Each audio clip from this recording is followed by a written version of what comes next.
Ordu İl Gıda Tarım ve Hayvancılık Müdürü Kemal Yılmaz, fındıkta makineli hasadın kaliteyi artıracağını, maliyeti ise düşüreceğini söyledi. Fatsa ilçesine bağlı Kabakdağ mahallesinde fındıkta makineli hasat konulu tarla günü düzenlendi.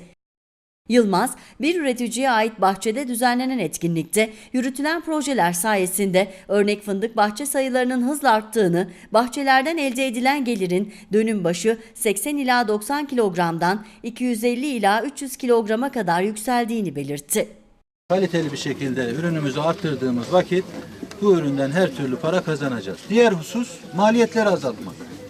Maliyetleri nasıl azaltacağız? İşte imkanı olan yerlerde makinalı tarıma geçmek suretiyle azaltacağız. Zamanında yerden makinayla toplamak suretiyle bakın olgunlaşan fındık dibine düşecektir. Yani tam randımanını da almış olacaktır. Onu dibinde toplamak suretiyle işçilik maliyetlerini azaltabiliriz ki en büyük maliyet işçi maliyeti.